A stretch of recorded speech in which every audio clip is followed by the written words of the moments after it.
Hello दोस्तों, welcome to my channel JK Educard channel में आप सभी का एक बार फिर से हार्दिक स्वागत है। दोस्तों, आज के वीडियो में हम कवर करेंगे बंगाल के गवर्नर जनरल। बंगाल के गवर्नर जनरल हम पहले वारन हेस्टिंग्स के बारे में पढ़ चुके हैं, जिसके बारे में हम पूरी डिटेल में हमने लास्ट वीडियो में कवर किया था। उससे पहले हमने बंगाल के गवर्नर कवर किए थे। जैसा हमने पहले वीडियो में बताया था कि अंग्रेजों का शासन जो है 1757 ईस्वी के बाद शुरू होता है। उससे पहले वे सिर्फ व्यापार करते थे। 1757 से उन्होंने भारत को जीतना शुरू कर दिया था, जिसमें पहला हमने पढ़ा था वारन हेस्टिंग्स और दूसरा आज हम पढ़ेंगे सर जॉन मैकफर्सन, और उसके बाद के जो भी है हम कवर करेंगे। तो चलिए दोस्तों, शुरू करते हैं।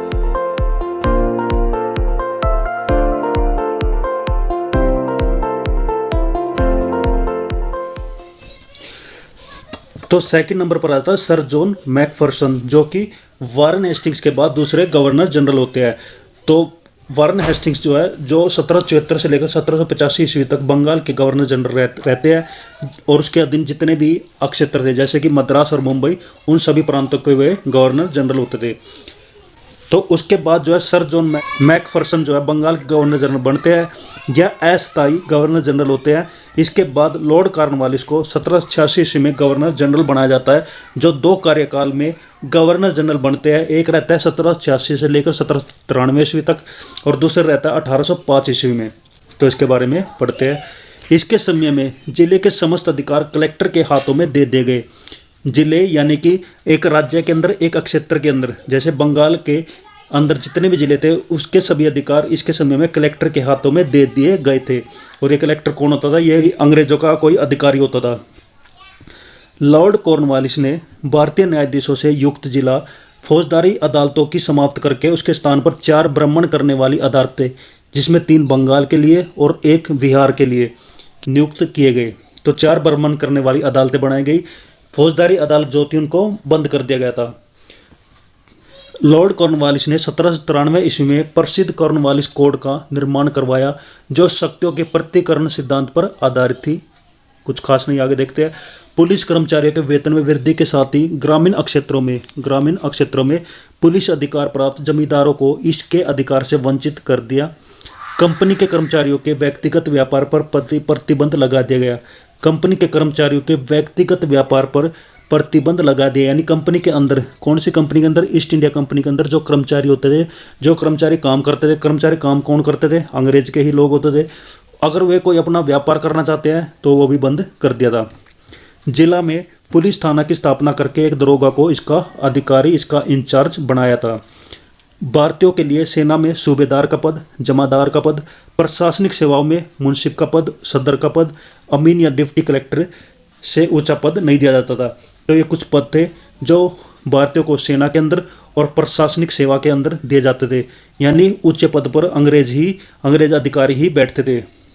1793 ईस्वी में सताई बंदोबस्त की पद्धति लागू की गई थी। सताई बंदोबस्त में क्या होता था? इसके अनुसार जो है, इसके तहत जमींदारों को भू राजस्व का लगभग 90% कंपनी को और लगभग 10% अपने पास रखना पड़ता था। यानी किसी खेती के अंदर जो कर वसूला जाता था, वो कर किसके द्वारा वसूला जाता था? जमींदारों के द्वारा। तो जमींदार उस कर को वसूलते थे और 90% किसको देते थे? अंग्रेजी ईस्ट इंडिया कंपनी को, और 10% वे अपने पास रखते थे। सताई बंदोबस्त की योजना जॉन शोर ने बनाई थी। किसने बनाई थी? जॉन शोर ने। इंपॉर्टेंट है। इसने बंगाल, बिहार, उड़ीसा, बनारस और मद्रास के उत्तरी जिलों में लागू की गई थी। इसमें जमींदार जो है भू राजस्व की दर तय करने के लिए स्वतंत्र थे, यानी वे स्वतंत्र रूप से भू राजस्व की दर तय कर सकते थे। कौन? जमींदार, जो कि खेतों के किसानों से कर वसूलते थे। लॉर्ड कॉर्नवालिस को भारत में नागरिक सेवा का जनक माना जाता है। नागरिक सेवा का जनक किसको कहा जाता है? लॉर्ड कॉर्नवालिस को। इसके बाद बनते हैं sir John Shore. Sir John Shore कौन थे? जिसने सताई बंदोबस्त की योजना चालू की थी, और वो लॉर्ड कॉर्नवालिस के अंडर में काम करते थे। जब लॉर्ड कॉर्नवालिस का कार्यकाल खत्म हो जाता है, तब सर जॉन शोर 1793 से लेकर 1798 ईस्वी तक बंगाल के गवर्नर जनरल रहते हैं। और इसने कौन सी नीति अपनाई थी? हस्तक्षेप की नीति अपनाई थी, यानी ये किसी भी तरह की दखल अंदाजी नहीं करेंगे। तो इसके बारे में इतना ही है। आगे पढ़ते हैं लॉर्ड वेल्लेस्ली के बारे में। लॉर्ड वेल्जली 1798 से लेकर 1805 ईस्वी तक बंगाल के गवर्नर जनरल रहते हैं। इसने सहायक संधि की पद्धति शुरू की थी। सहायक संधि किसने चलाई थी? लॉर्ड वेल्जली ने। इसके अनुसार क्या था कि अंग्रेज जो है अपने राज्य के विस्तार के लिए इस संधि को अपनाते थे। जो राज्य सहायक संधि को नहीं मानता था उसको अंग्रेजों के साथ युद्ध करना पड़ता था या फिर सहायक संधि अपनाकर वैसे अंग्रेजों के नीचे काम करते थे। भारत में सहायक संधि की प्रणाली वेल्जली से पहले पूर्व फ्रांसीसी गवर्नर डुप्ले ने स्टार्ट की थी। तो सहायक संधि अंग्रेजों के द्वारा चलाई गई थी और अंग्रेजों में किसने चलाई थी? लॉर्ड वेल्जली ने। उससे पहले फ्रांसीसी गवर्नर थे डुप्ले, उसने भी भारत के अंदर सहायक संधि को चलाया था। ये कब चलाया था? ये लगभग 1600 ईस्वी के आसपास की बात है। सहायक संधि करने वाले राज्य थे हैदराबाद जिसने 1798 ईस्वी में, मैसूर 1799 ईस्वी में, तंजौर अक्टूबर 1799 ईस्वी में, अवध 1801 ईस्वी में, पेशवा दिसंबर 1802 ईस्वी में, बरार एवं भोसले दिसंबर 1803 ईस्वी में, सिंधिया 1804 ईस्वी में। और अन्य सहायक संधि करने वाले राज्य थे जोधपुर, जयपुर, मच्छेड़ी, बूंदी और भरतपुर। ये कुछ राज्य थे जिन्होंने सहायक संधि को अपनाया था। ये कुछ याद करने की जरूरत नहीं, आगे देखते हैं। नेक्स्ट है इंदौर के होलकरों ने सहायक संधि को स्वीकार नहीं किया था। तो याद रखिए मराठा के बाद पेशवा हुए थे। तो पेशवा समय पर 4 तरह के मराठा बटे हुए थे, होलकर, भोसले, सिंधिया और राजपूत। नेक्स्ट है टीपू सुल्तान चौथे आंग्ल मैसूर युद्ध में 1799 ईस्वी में मारा गया था। तो चौथा आंग्ल मैसूर युद्ध किस किस के बीच में हुआ था? टीपू सुल्तान और अंग्रेजों के बीच में हुआ था, जिसमें टीपू सुल्तान की हार हुई थी और वो इस युद्ध में मारे भी गए थे। तो उस समय अंग्रेजों की तरफ से गवर्नर जनरल कौन थे? लॉर्ड वेल्जली। इसी ने लॉर्ड वेल्जली ने 1800 ईस्वी में कलकत्ता में नागरिक सेवा में भर्ती किए गए युवकों को प्रशिक्षित करने के लिए फोर्ट विलियम कॉलेज की स्थापना की थी। तो नागरिक सेवा में भर्ती किए गए युवाओं को प्रशिक्षित करने के लिए, उनको ट्रेनिंग देने के लिए एक कॉलेज की स्थापना की गई थी जिसका नाम था फोर्ट विलियम कॉलेज, जो कि कलकत्ता के अंदर स्थापित किया गया था। यह कॉलेज 1854 ईस्वी तक अंग्रेजों को भारतीय भाषाओं की शिक्षा देने के लिए चलता रहा था। यानी जो अंग्रेजी अधिकार भारत में शासन करते थे उन अधिकारियों को भारतीय भाषाओं को सिखाने के लिए इस कॉलेज की स्थापना की गई थी। किसकी? फोर्ट विलियम कॉलेज की। ये अभी भी कलकत्ता के अंदर है। आगे देखते हैं। 1806 ईस्वी में भारत भेजे जाने वाले प्रशासकीय अधिकारियों की शिक्षा और प्रशिक्षण के लिए इंग्लैंड में हेलेबरी में, किसमें? हेलेबरी में एक ईस्ट इंडिया कॉलेज खोला गया था, जो कि इंडिया में आकर वे अधिकारी यहाँ पर शासन करेंगे, प्रशासन का काम संभालेंगे। तो उनकी ट्रेनिंग के लिए इस कॉलेज की स्थापना की गई थी। कहाँ पर? इंग्लैंड के हेलेबरी में, जहां नवयुवक प्रशासकीय अधिकारियों को 2 वर्ष का प्रशिक्षण देने की व्यवस्था की गई थी।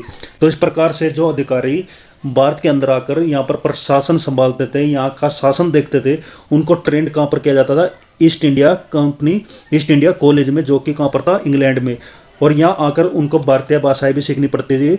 उसके लिए उन्होंने कौन सा कॉलेज खोला हुआ था? Fort William college. और ये किसके समय पर शुरू हुआ था? लॉर्ड वेल्जली के समय पर। आगे देखते हैं।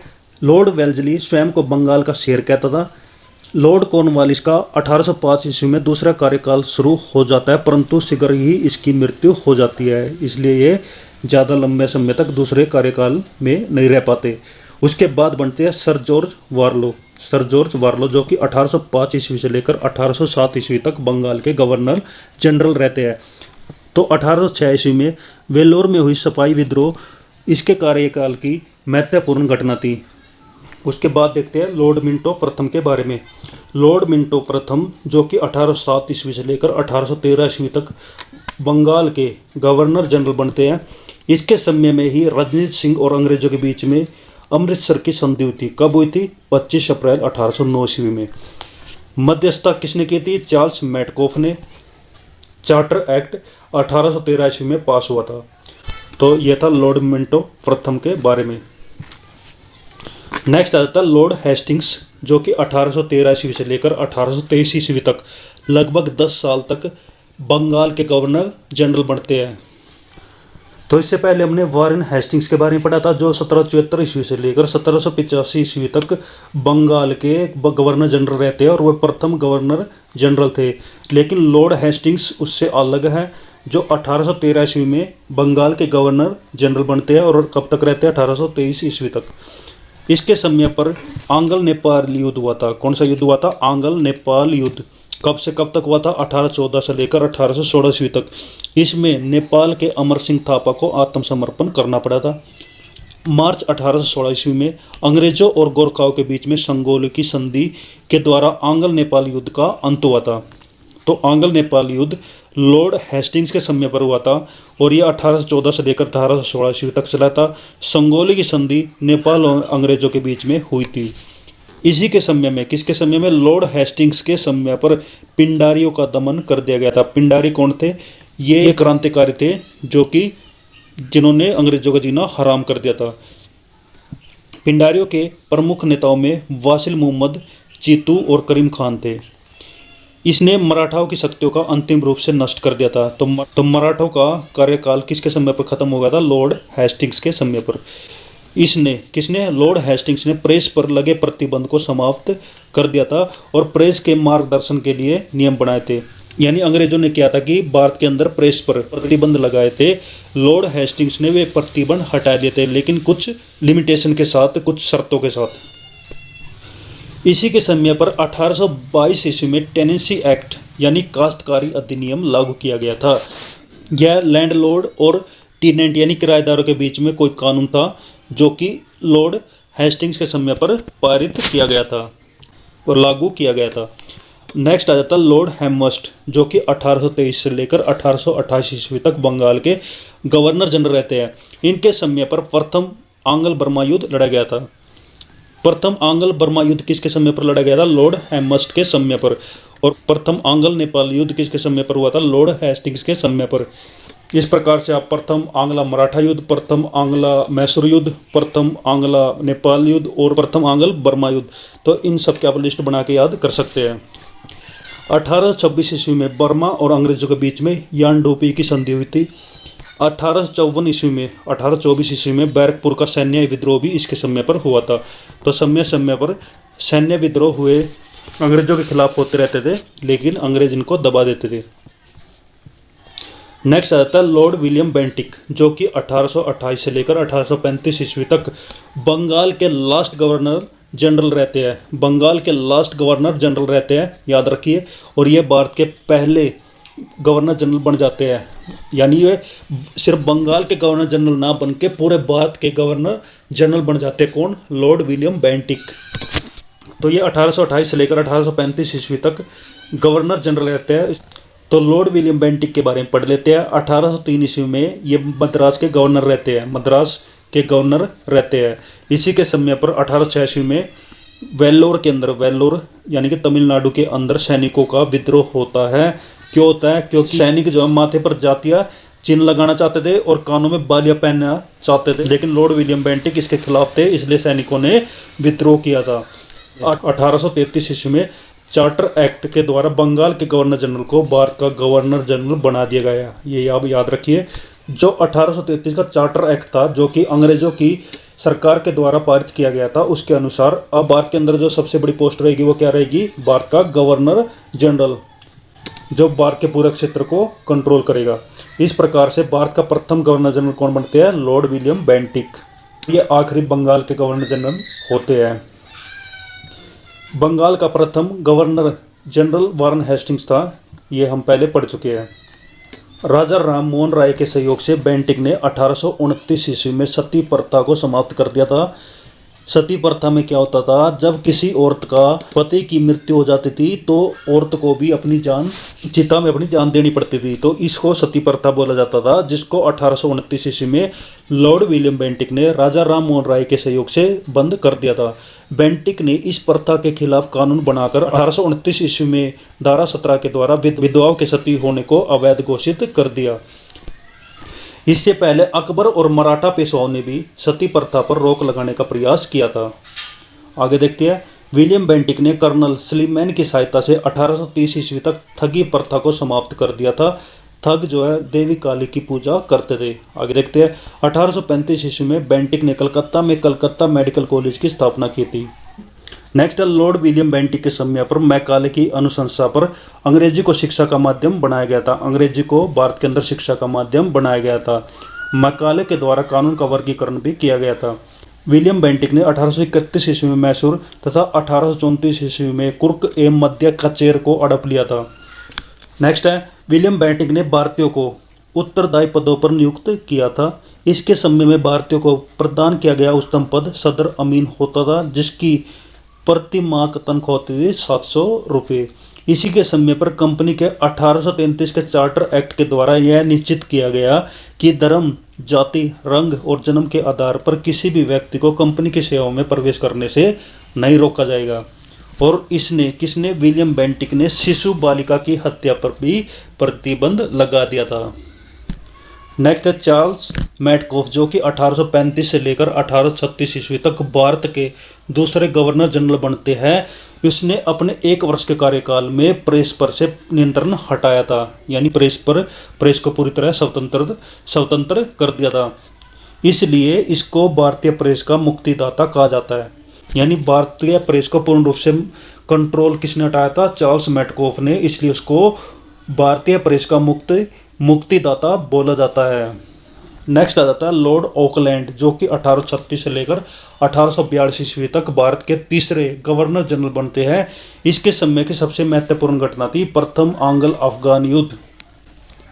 प्रथम आंग्ल अफगान युद्ध किसके समय पर हुआ था? लॉर्ड ऑकलैंड के समय पर। 1839 ईस्वी में इसने कलकत्ता से दिल्ली तक ग्रैंड ट्रंक रोड का मरम्मत करवाया था। ग्रैंड ट्रंक रोड, जिसको शेरशाह सूरी मार्ग भी बोला जाता है, उसको किसने बनवाया था? शेरशाह सूरी ने। कब? 1540 से लेकर 1545 ईस्वी के बीच में। तो उस रोड की मरम्मत फिर किसने करवाई? लॉर्ड ऑकलैंड ने। इसी के समय पर भारतीय विद्यार्थियों को डॉक्टरी की शिक्षा हेतु विदेश जाने की अनुमति ब्रिटिश संसद ने प्रदान की थी। यानी कि भारतीय विद्यार्थी विदेश में जाकर डॉक्टरी की पढ़ाई कर सकते थे। यह कानून कौन लेकर आए थे? Lord Auckland. नेक्स्ट आ जाता है लॉर्ड एलनब्रो के बारे में, जो कि 1842 से लेकर 1844 ईस्वी तक लगभग 2 साल वो भारत के चौथे गवर्नर जनरल बनते हैं। उसके समय पर प्रथम आंग्ल अफगान युद्ध समाप्त हुआ था। तो याद रखिए, प्रथम आंग्ल अफगान युद्ध किसके समय पर हुआ था? लॉर्ड ऑकलैंड के समय पर। और खत्म किसके समय पर हुआ? लॉर्ड एलनब्रो के समय पर, जो कि चौथे गवर्नर जनरल होते हैं। किसके? भारत के, ना कि बंगाल के। सिंध को अगस्त 1843 ईस्वी में पूर्ण रूप से ब्रिटिश साम्राज्य में मिला लिया था, क्योंकि सिंध उस समय अफगान की तरफ पड़ता था। इसलिए उसको पूर्ण रूप से अंग्रेजों के शासन में मिला लिया था, अंग्रेजों के प्रशासन में शामिल किया था। सिंध विजय के विषय में नेपियर का गठन था, वह अफगानी तूफान की पूछ थी। दास प्रथा का उन्मूलन इसी के समय पर हुआ था। किसका? दास प्रथा का। 1843 के एक्ट 5 के द्वारा इस प्रथा को बंद कर दिया था। रविवार की छुट्टी की शुरुआत 1843 ईस्वी में की गई थी। तो आज के समय पर जो रविवार की छुट्टी होती है, इसका चाल चलन किसने शुरू किया था? इसकी शुरुआत किसने की थी? लॉर्ड एलनब्रो ने। कब? 1843 ईस्वी में। नेक्स्ट आ जाता है लॉर्ड होर्डिंग्स, 1844 से लेकर 1848 ईस्वी तक। इसके कार्यकाल की सबसे महत्वपूर्ण घटना थी प्रथम आंग्ल सिख युद्ध। कब हुआ था? 1845 से 46 ईस्वी तक। इसमें अंग्रेजों की विजय हुई थी और लॉर्ड होर्डिंग ने नरबली प्रथा पर प्रतिबंध लगाया था। तो दोस्तों, ये थी आज की वीडियो, जिसको हम यहीं पर खत्म करते हैं। अभी तक हम 4 भारत के गवर्नर जनरल के बारे में पढ़ चुके हैं। उससे पहले हम बंगाल के गवर्नर और बंगाल के गवर्नर जनरल कंप्लीट कर चुके हैं। तो दोस्तों, आज की वीडियो कैसी लगी? अगर अच्छी लगी है तो इस वीडियो को लाइक करें, शेयर करें, और जिसने मेरा चैनल अभी तक सब्सक्राइब नहीं किया तो चैनल को जरूर सब्सक्राइब करें। तो थैंक यू दोस्तों। जय हिंद, जय भारत, वंदे मातरम।